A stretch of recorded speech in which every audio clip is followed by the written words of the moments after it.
Bonjour Clara. Bonjour Marie. Bonjour à tous, à toutes. Et bien sûr, bonjour à notre nouveau générique spécial. Et oui, spécial épisode musical, voilà. Donc, ouais. Au son du générique, on comprend que ça y est, on met les lunettes de soleil, on est tranquille, on se relaxe, et tout de suite, on va quand même faire un petit retour sur le live. Parce qu'on a fait un live, hein, je sais pas si vous vous souvenez. Oui, et on remercie ceux qui sont passés. Et qu'est-ce qui s'est passé pendant ce live ? Mais il s'est passé pas mal de choses en fait. Mais quoi donc ? Alors, peut-être que pour ceux qui ont déjà vu, on a changé un peu la tête du site. Voilà, il y a une nouvelle bannière, etc. On a changé un peu les logos par-ci par-là, sur YouTube notamment, pour faire un peu plus moderne, parce que en fait c'était moi qui avais fait... Oui, on dit merci à Clara, c'est la graphiste oui. Ici. Voilà. Moi je donne juste mon opinion après. Je dis, ah ouais, c'est bien cette couleur. On peut déplacer un petit peu la lettre à droite ou à gauche. Voilà, j'avais envie de changer parce que j'étais pas hyper satisfaite en fait de la première version. Et là, je suis pleinement satisfaite. Voilà, notre site a de la gueule, admirez-le. Voilà, merci Marie. Ah non, merci Clara, tu rigoles. Voilà. Mais on a quelque chose de nouveau après le live sur Twitch. Qu'est-ce qu'on a de nouveau ? Qu'est-ce qu'on a de nouveau ? On a maintenant un... Discord. Alors pour ceux qui connaissent pas ce que c'est Discord, c'est un genre de nouveau logiciel de discussion pour des groupes, pour des communautés. Ça ressemble un peu à nos anciens forums, quoi. Oui. Et sauf que tu peux être sur plusieurs forums en même temps, en fait. Et nous, en gros, on a créé notre propre serveur sur Discord, qui s'appelle aussi... qui s'appelle Contre Label & Co, d'ailleurs. Oui. Et parce que c'est avec vous, et c'est ça l'idée, c'est que vous rejoignez la communauté, et comme ça, on peut un peu plus échanger avec vous sur cette plateforme qui sera dédiée à ça. Et c'est cool. Ouais, voilà. C'est pour échanger, pas juste avec nous, hein, mais aussi entre vous, pour qu'on puisse juste discuter comme ça. On peut revenir sur l'épisode, mais aussi on peut parler de tout ce qui vous plaît, ou tout ce que je sais, moi. Ouais, on y a passé aussi un peu de temps, on s'est beaucoup amusé à trouver le nom des catégories, si on peut dire. Hein, Voilà, il fallait chercher un peu comment ça fonctionne aussi, et des commandes, des robots. Ouais, voilà, c'est un peu nouveau pour nous. Nouvel univers. Ouais, à chaque fois qu'on se lance sur un truc avec Lara, on y fait ça bien, à fond, mais on apprend plein de choses. Que ce soit le podcast avec les RSS feeds, le Twitch avec tout ce qu'il faut derrière, Discord et tous ces robots, voilà. Ça fait beaucoup d'infos, mais on s'en sort. Pour vous donner un petit aperçu, on a un bureau d'information, on a Contre-Label Production, une médiathèque, là on parle de tout et de rien, un comptoir si vous voulez parler de bouffe, de vous faire de la promotion ou juste flouder, peu importe. Et on a des voice channels, dont un qui s'appelle Vernissage, attention. Voilà. Je sais plus, je voulais dire un truc et j'ai oublié. C'est pas grave. Non, c'est pas grave. Est-ce qu'on rentre dans l'épisode d'aujourd'hui ? Notre épisode musical. Est-ce que vous êtes prêts ? 5, 4, 3, 2... C'est qui parle ? Je sais pas. Tu veux que je commence peut-être ? Déjà, on va peut-être juste dire que c'est en 2 parties, cet épisode. Oui. 2 parties, 2 genres musicaux, mais qui... 2 genres musicaux. Musicaux, merci. 2 genres musicaux, qui sont arbitrairement très différents. Mais pour Clara et moi, ça fait sens qu'on en parle dans cet épisode, dans un même épisode, parce que c'est des musiques qui nous mettent de bonne humeur, finalement. Non, faut savoir que on voulait faire un épisode musique, et on a eu plein d'idées, j'ai envie de parler de ça, ça et tout, mais ça a été compliqué de trouver la bonne formule, on va dire. Ouais, c'est ça. Mais d'ailleurs, on va peut-être faire plusieurs épisodes. Dédiés à la Ouais. musique pour pouvoir parler de tous ces genres musicaux qu'on aime bien, dont on a envie de parler. Ouais, voilà. tout simplement. Et du coup, aujourd'hui, les deux premiers genres musicaux qu'on va aborder, c'est le Sunshine Pop, Ouais. donc un style plutôt californien du milieu des années 60, Ouais. et on va dire les crooners italiens, comme l'a si bien résumé Clara. Voilà, c'est ça. Donc ça, c'est plus années 50, on va dire. Voilà. Ok. Donc le Sunshine Pop, il est né au sud de la Californie, donc au milieu des années 60. On peut aussi l'appeler le soft pop. Mais moi j'aime bien Sunshine Pop, je trouve que ça explique bien le style. Justement, Sunshine, côté très très joyeux, très gai, qui donne envie, je sais moi, de passer du bon temps, respirer de l'air frais, je sais moi, gambader, marcher pieds nus dans l'herbe. Pour moi c'est un peu ça, tu vois. Ou au bord de la mer. Ouais. Oui, voilà, au bord de la mer. Ouais. Non, clairement c'est un peu contexte vacances, c'est ça que tu disais, je crois, la dernière fois. Ouais. Oui. Et apparemment ça se définirait surtout par des harmonies musicales. Et c'est des sons très très mélodieux. Et c'est un style qui est assez dérivé d'un autre style du début des années 60 qui est le surf rock. Ouais. Bien représenté par le groupe très connu The Beach Boys. Ouais. Et on dirait que le groupe, lui, le plus populaire pour le Sunshine Pop, c'est The Mamas and Papas. Tu es d'accord ? Est-ce que je suis d'accord Bah en fait, c'est assez dur à définir le Sunshine Pop parce que déjà c'est un style qui a été, c'est un nom qui a été donné a posteriori. C'est-à-dire que les groupes de l'époque ne se disaient pas je vais faire du Sunshine Pop, pas du tout. Et en fait, pour donner un peu de contexte, là je vais donner une grosse partie de contexte en fait. C'est pas un peu de contexte, c'est beaucoup de contexte. C'est-à-dire que comme tu l'as dit, ça vient du sud de la Californie, donc Los Angeles, Los Angeles. Et je sais pas si vous le savez, mais Los Angeles c'est un pôle important niveau musique, on va dire. Il y a toujours, la Californie c'est un peu une terre propice à tout ce qui est entertainment. C'est toujours un état qui a fait rêver dès la ruée vers l'or par exemple, puisque c'est là où il y avait beaucoup d'or, mais après c'est là où ça a une importante attractivité quoi. Il fait beau, il fait chaud, il y a la mer, il y a la montagne, tout le long de l'année quoi, c'est super.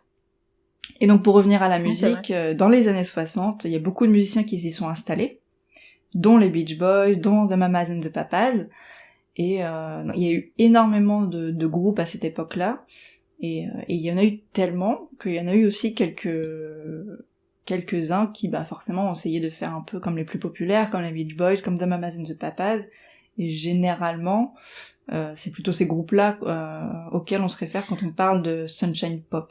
Mais c'est dur, mais on peut pas dire non plus que les Beach Boys et que The Mamas and the Papas n'ont pas fait de Sunshine Pop. C'est difficile à... Oui, et puis c'est des styles, comment dire, qui se chevauchent un peu. Oui, c'est ça. Et puis surtout, le Sunshine Pop, j'ai envie de dire, c'est un puits sans fond. Genre, tu découvres tout le temps de nouveaux groupes si tu cherches et cherches encore. Moi, par exemple, j'avais trouvé une playlist sur Spotify l'hiver dernier qui s'appelle tout simplement 60s Sunshine Pop par Chris Blower. Tout attaché. Je posterai le lien sur Discord. Où ce monsieur, il explique dans l'intro de sa playlist qu'en fait, au début, il avait il avait enregistré tous les groupes que lui, il connaissait et qu'il appréciait. Déjà The Beach Boys et puis d'autres, comme The Fifth Dimension ou Millennium. Et en fait, grâce à Spotify, quand même miraculeux, je crois qu'il est passé d'une playlist peut-être de 100 morceaux à 300 ou 500 morceaux, je sais plus. En fait, c'est vraiment un puissant fond, quoi. Si tu veux. Sa playlist, elle dure 24 heures. Donc, il y a de quoi faire. Voilà. Et c'est assez représentatif de tous ces groupes qui ont pas trop marqué finalement l'histoire de la musique, mais qui étaient là aussi quand même. Enfin, c'est vraiment à l'image de... On dirait un peu que tout le monde s'essayait, quoi. Oui, non mais c'est carrément ça, c'était très foisonnant, et cette playlist vraiment reflète ça finalement, maintenant que tu le dis.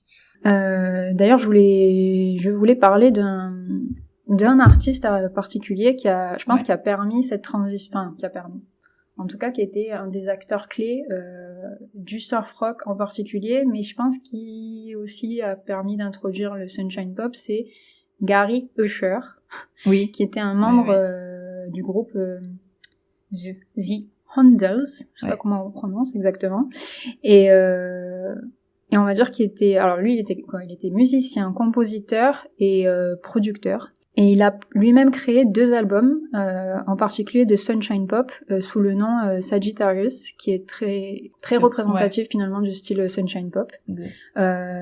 Et à savoir que Gary Usher, qui est plutôt de la scène surf rock à l'origine, était très proche des Beach Boys. Et il a lui-même composé des chansons pour eux, de nombreuses chansons. Pareil pour Brian Wilson, qui est un des membres des Sunshine Boys, je les ai rebaptisés, les Beach Boys, et Brian Wilson, il a fait de même pour Gary Usher, il a aussi composé des musiques pour son groupe The Handles. Donc on voit que c'était une communauté quand même très proche, oui, serrée, enfin, je dirais une scène musicale où finalement tous les artistes se connaissaient, se côtoyaient un peu. Carrément, ouais. Tout se passait sur Sunset Boulevard, quoi. C'était vraiment ça. D'ailleurs, il y a aussi t'as Terry Kirkman, c'est donc un chanteur et membre de The Association, qui a joué pendant un court moment avec Frank Zappa. Oui. Dans quelques groupes avant que Frank Zappa forme son propre groupe. Ah ouais. The Mothers of Invention en 64, voilà. Ouais.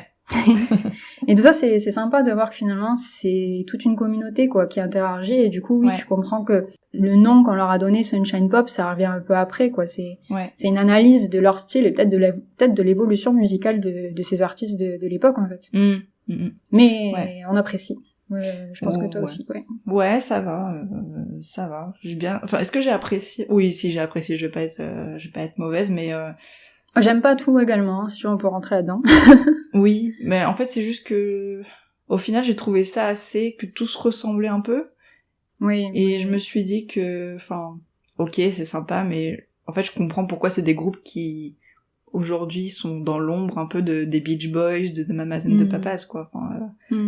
Mais oui, de toute façon, j'avais lu, je crois que c'était simplement sur la page Wikipédia française du Sunshine Pop, que tous les autres groupes un peu méconnus de Sunshine Pop, finalement, faisaient une espèce de copie de ce que faisait le groupe très populaire de Mamas and the Papas. C'est pour ça que je disais finalement que The Mamas and the Papas, c'était le groupe le plus représentatif de cette époque.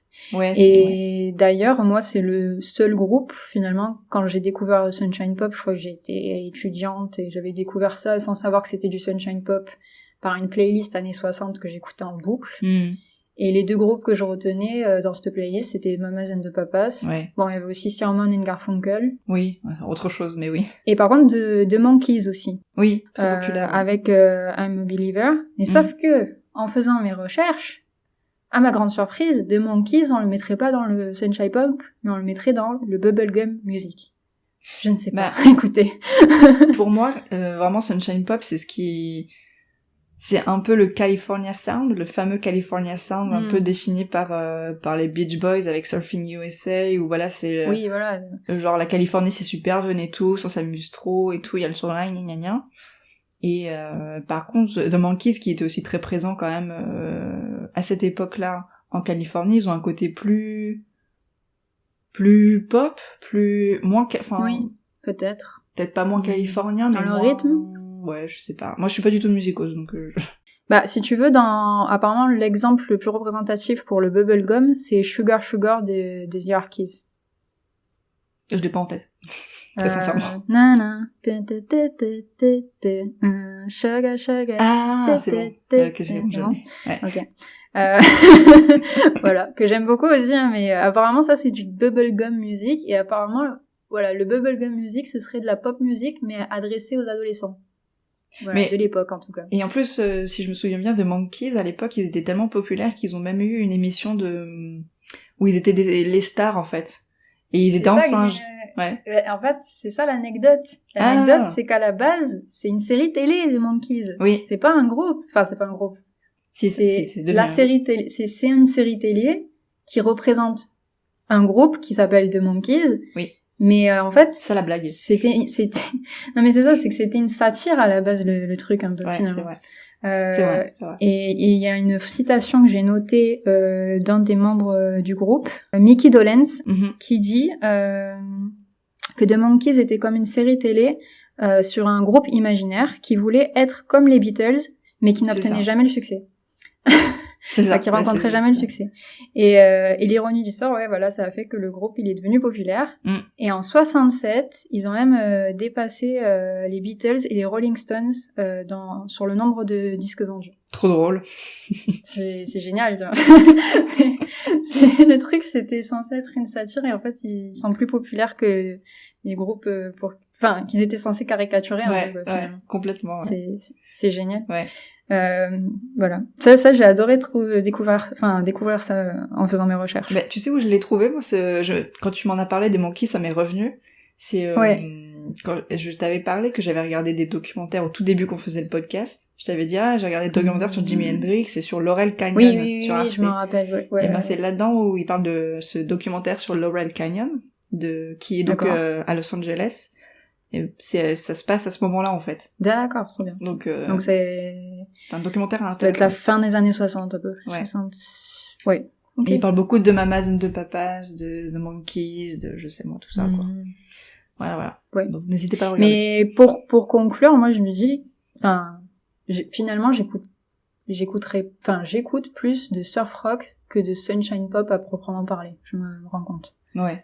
Après la différence est mince, mais perso je suis plus réceptive aussi au surf rock. Je sais pas, c'est peut-être plus, c'est plus rock. Voilà. Plus, c'est bête, hein. Mais c'est ça, ouais. C'est plus, un peu plus dynamique, quoi. Ouais.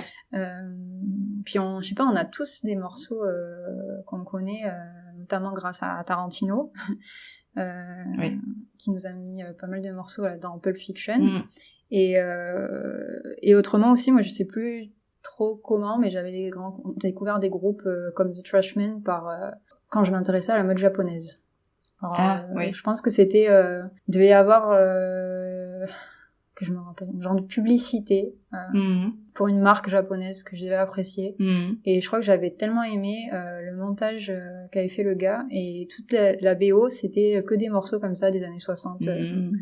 Du coup, j'avais tout noté. Notamment, j'adore Surfing Bird de The Trashmen.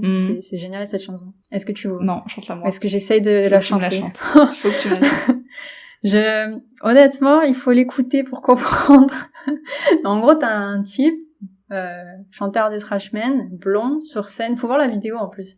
Qui s'énerve un peu, tu vois. Il pète un boulon en chantant sur un oiseau, tu vois. D'accord.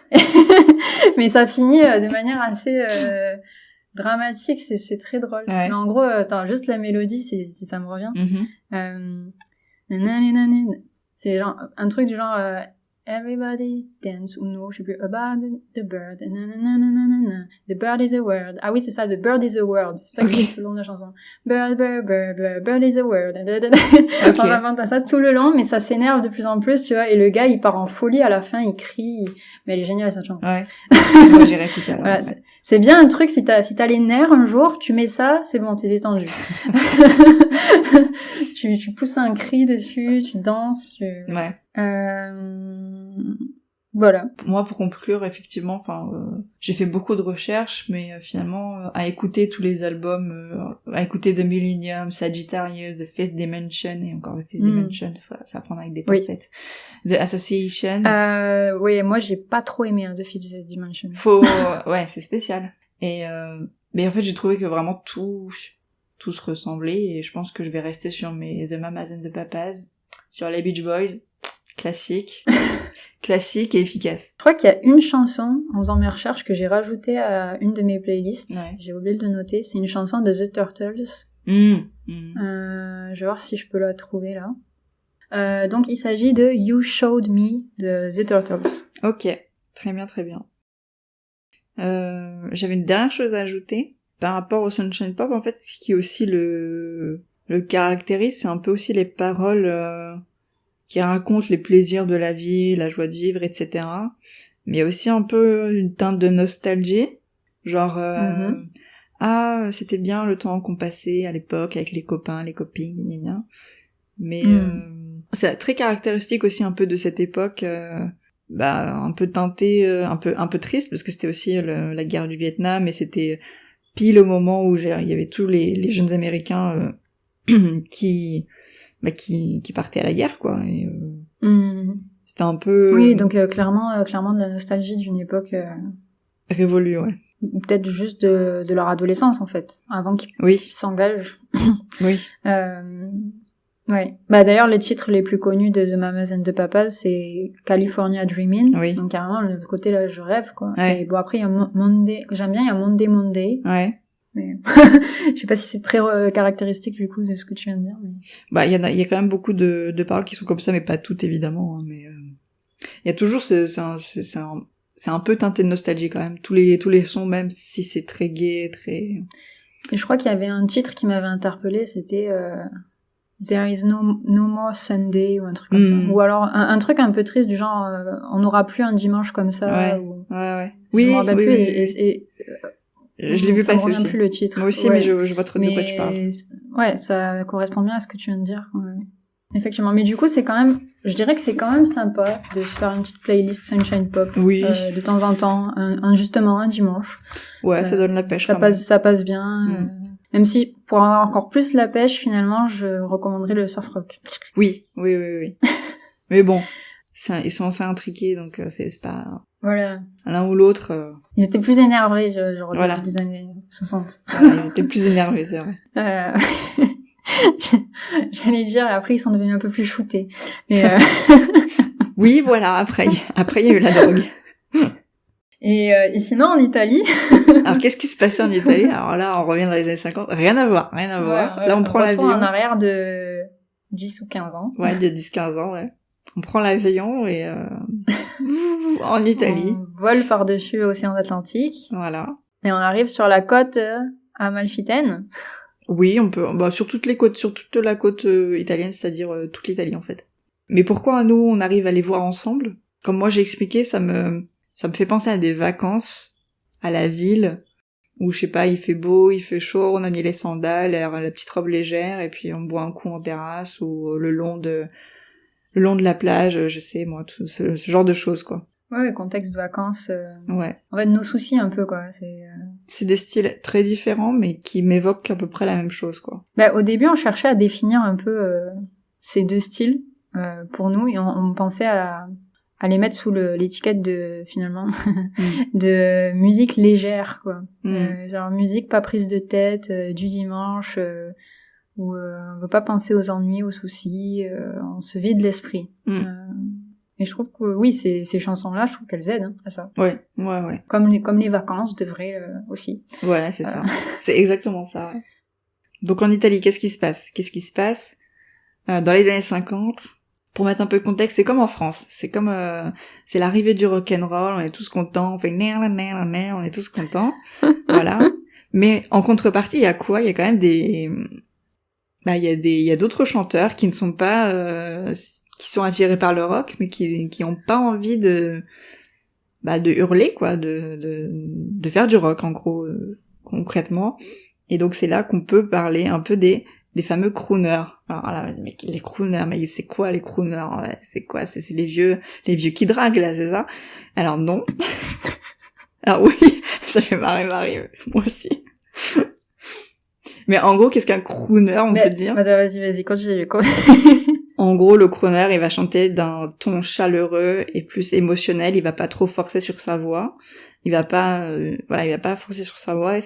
C'est un peu entre variété populaire et le jazz. Le crooner le plus connu, mais pas italien, c'est Frank Sinatra. Oui. Mais encore Frank Sinatra, ça à prendre avec des pincettes aussi, parce que c'est pas non plus un vrai crooner, mais c'est le plus représentatif en même temps. Ok. Mais genre, justement, on a eu je dirais pas un débat, mais on avait du mal à savoir comment on allait présenter cette deuxième partie. J'ai bien aimé Clara qui l'a intitulé finalement crooner italien. Moi, sur le coup, j'allais aborder le sujet en parlant de chansons napolitaines, mais typiquement des années 50. Et du coup, je trouve que ça rejoint ce que tu dis, finalement. Tu dis les vieux qui draguent. Parce que les chansons napolitaines, à la base, c'est souvent chanté par des hommes, même s'il y a aussi des femmes qui chantent les chansons napolitaines.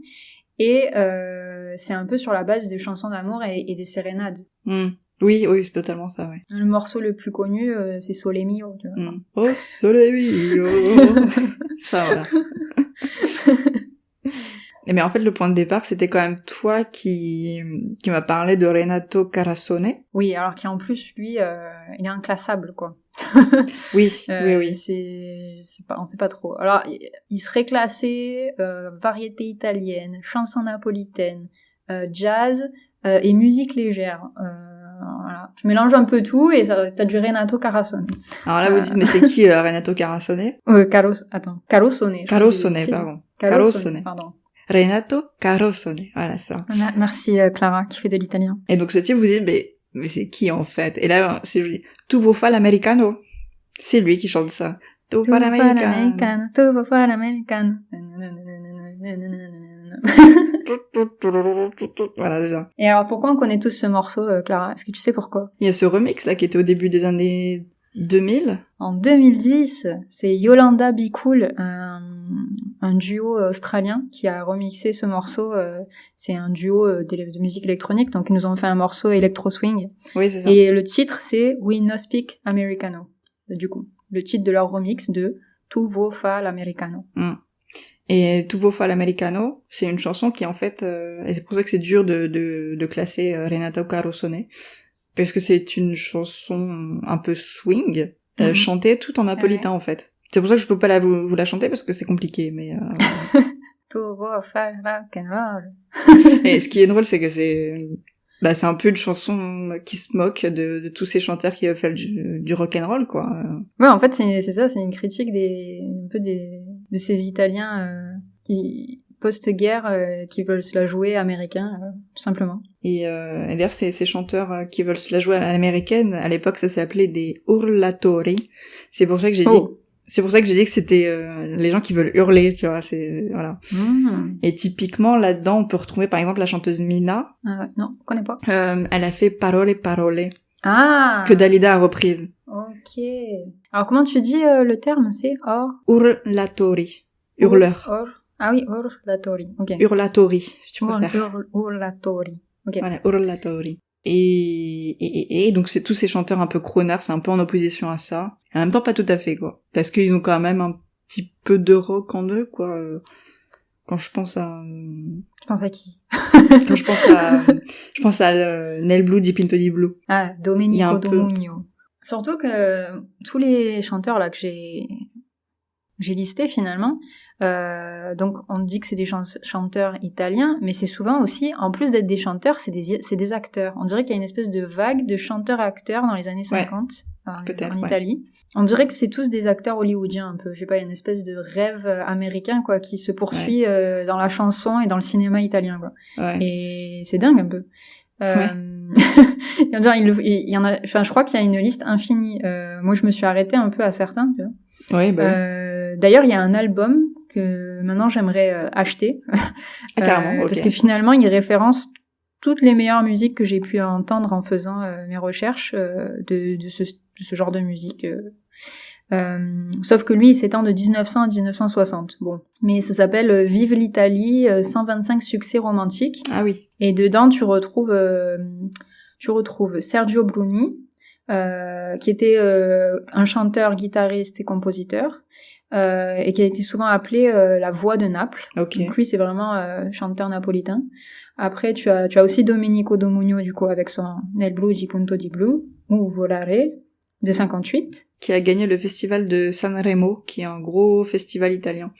Et celui qui gagne Sanremo, c'est celui qui va à l'Eurovision ensuite. Voilà, sachez-le. Oui, et du coup, il a été classé 3e. J'ai vu aussi à l'Eurovision avec ce morceau. Bravo. Enfin, un gros hit. Ouais. Et dans ce même album, on a aussi un autre qui a remporté le festival de musique de Sanremo, c'est Giorgio Consolini. Là, j'ai totalement découvert en faisant les recherches et qui est pas mal, qui est pas mal et on le retrouve sur l'album aussi. Et il a gagné. C'était quoi sa chanson? Ah, il y en a plusieurs. C'est pas une en particulier que j'ai bien aimée. Il y en avait. Et j'ai pas noté du coup. Je suis désolée. Attends, redis-moi son nom. Giorgio. Donc Giorgio. Ouais. Consolini ou Consolini. Ça y est, je peux plus me relire. Consolini. Je crois que c'est Consolini. Oui, c'est ce que me propose Google. Je veux juste voir avec quelle chanson il a gagné Sanremo. Ah. Avec toutes les mamans. Je crois qu'il y a 2 chansons qu'on retrouve dans le fameux album là dont je parle. Je partagerai le lien aussi YouTube parce qu'on retrouve l'album sur YouTube.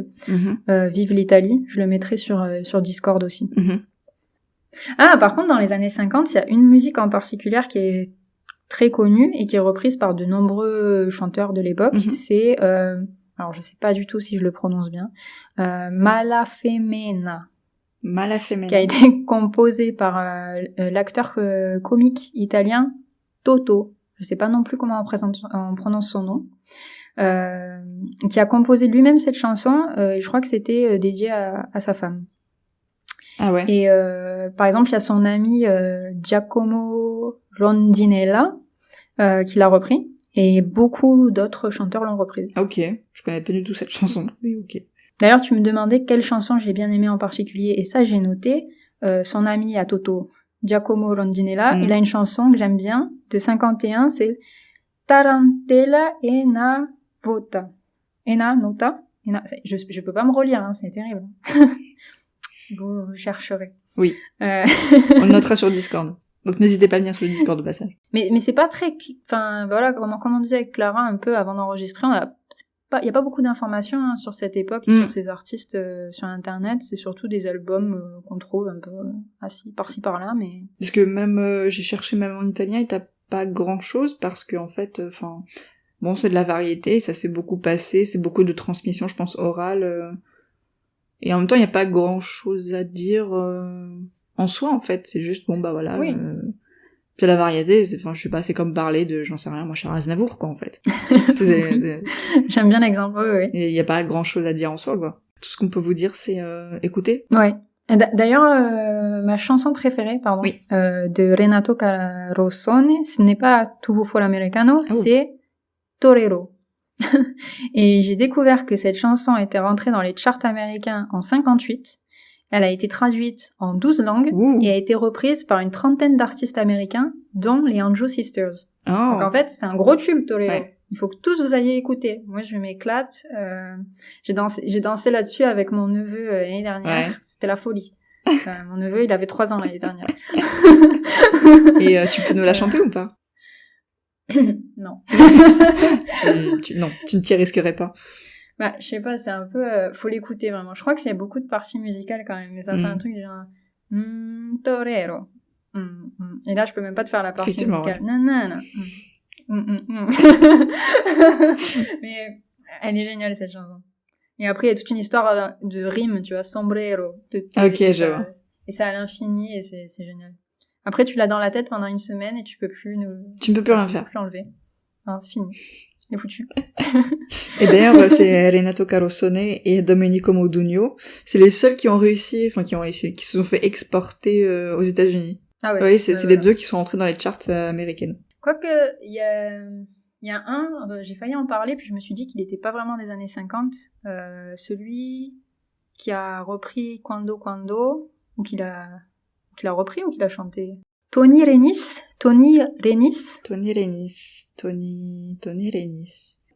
Faut savoir aussi qu'à cette époque-là, les chanteurs italiens, ils aimaient trop prendre des pseudos. Alors t'as Tony Renis. Ah oui, c'est son pseudonyme, effectivement. T'as Teddy Reno, t'as Johnny Dorelli, Tony Dallara. Enfin, ça m'en finit plus. Du coup, on dirait tous des noms de personnages de films américains. De ouf.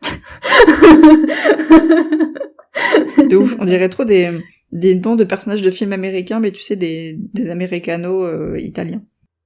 Ah, mais ton pote, là, Tony Renis de Quando, il a gagné Sanremo, encore. C'est ça, je viens de voir aussi. En 62. Ils ont tous gagné Sanremo, ouais. C'est tous des stars. C'est tous des stars.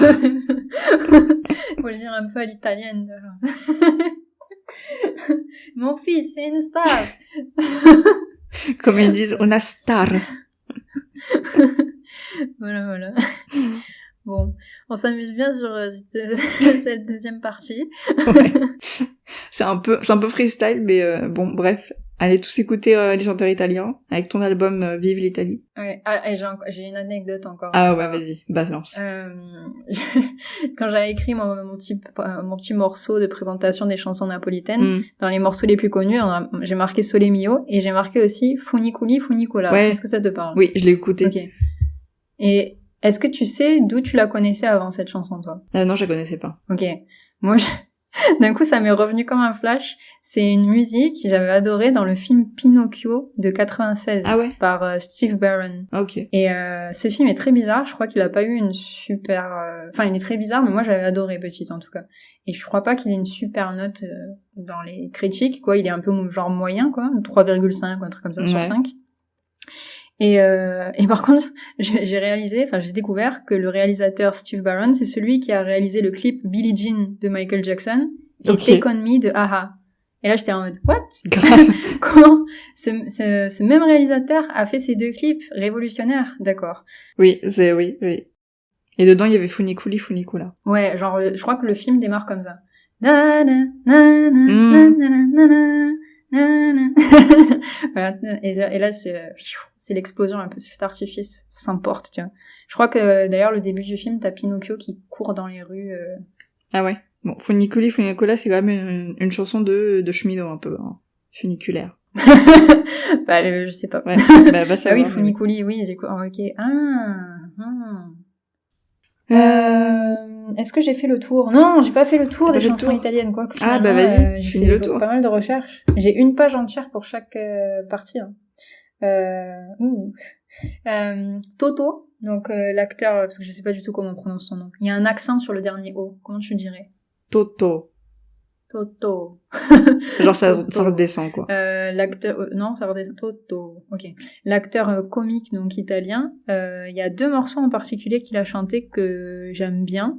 C'est Miss Mia Cara Miss, qui est une chanson qu'il chante dans le film Toto a Parigi, de 1958, et Carme Carme dans le film Un Turco Napoletano de 1953. Et il a l'air marrant ce Toto. Du coup, je sais pas. Peut-être que je vais regarder quelques films un jour si je les trouve. On verra. La vieille comédie italienne des années 50. Voilà, je sais pas. C'est un nouveau personnage. Je connaissais pas du tout en fait. Je sais pas. J'ai envie de découvrir. Moi non plus. Je ne connais pas. Je le découvre en même temps que, enfin même pas en même temps que toi. Je le découvre tout simplement. Mais il a fait effectivement plein de films, et donc c'est un chanteur aussi. Bah, c'est pas vraiment enfin, si. Mais comme je te dis, c'est un peu le combo de l'époque en Italie. Si t'es comédien, t'es chanteur. Si t'es chanteur, t'es comédien. Tu vois, allez, hop. Et lui, c'est plus quand même du côté comédien, et en plus comédien comique, enfin humoriste. Et il a juste composé une seule chanson. Juste celle-là, la Fala Mala Femena, mais qui est très connue du coup, apparemment. Et qui a été reprise, je te dis, alors que c'est la seule chanson finalement qu'il a chantée hors contexte de film et qu'il a lui-même composé. Quoi. Ok. Et il faut savoir que je viens de voir sur Wikipédia, Louis de Funès l'a doublé pour des films avant qu'il soit connu. En plus c'est ce que j'allais dire. Si ça se trouve c'est le Louis de Funès français. Italien. Mais je me suis retenue parce que je me dis c'est pas la même époque.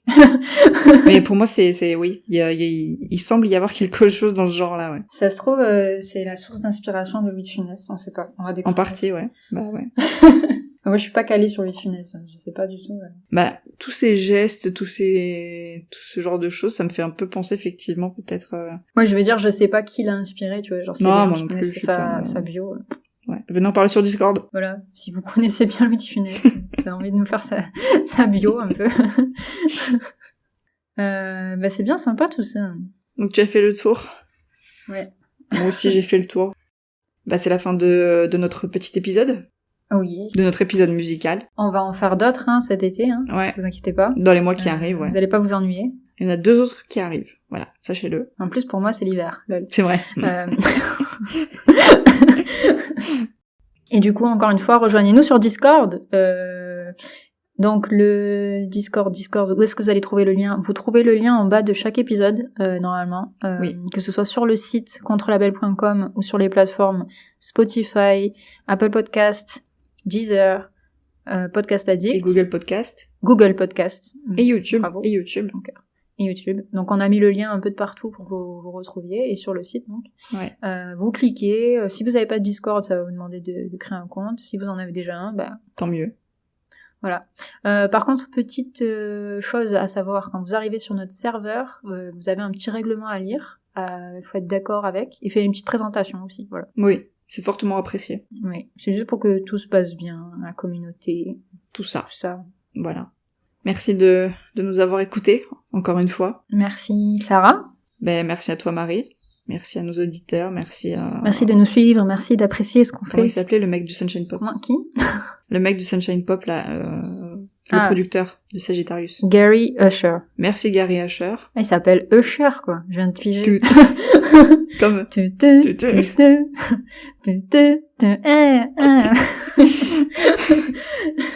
Merci donc à Gary Usher.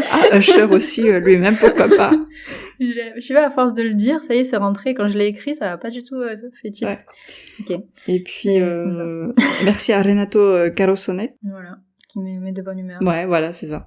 À bientôt. Bisous, à bientôt. Rejoignez-nous sur Discord, toujours. Merci d'avoir écouté. Rejoignez-nous partout. Voilà, tout ça. Je vous aime. Bisous. Ciao, ciao. Ciao.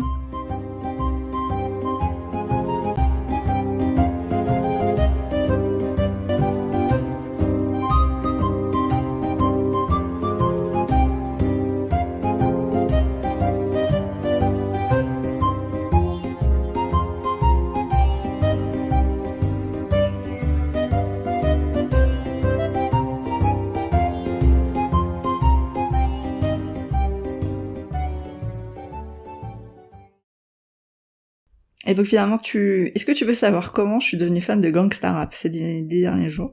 Oui, je veux bien savoir parce que j'ai pas compris. Tu n'as pas compris, d'un coup, alors qu'on faisait des recherches Sunshine Pop, Clara me parlait que des gangsta rap. Moi j'étais en mode oui, d'accord, mais pourquoi? Eh bien en fait, quand je faisais mes petites recherches sur le Sunshine Pop, je suis tombée sur un article assez intéressant sur les 30 albums les plus californiens, qui définissait un peu ce que c'est la musique en Californie. Et donc il y avait forcément le Sunshine Pop, machin et tout. Et il y avait aussi Snoop Dogg, il y avait Dr. Dre et tout ce qui est gangsta rap, G-Funk et tout des années 90. Et je sais pas pourquoi, je me suis dit, ah ouais, non mais Snoop Dogg, en fait, d'accord, c'est West Coast et tout, parce que moi j'y connais rien en rap et tout. Et je me suis dit, vas-y, je vais écouter et tout. Et en fait, j'ai grave kiffé. Je te jure, j'ai trop aimé. Mais je suis sûre que je suis amateur aussi sans le savoir. C'est juste que je sais pas que c'est gangsta, tu vois, genre qu'il y a un titre. Ouais. Mais vraiment, je me suis prise de passion pour ça, plus que pour Sunshine Pop en soi-même, enfin en lui-même.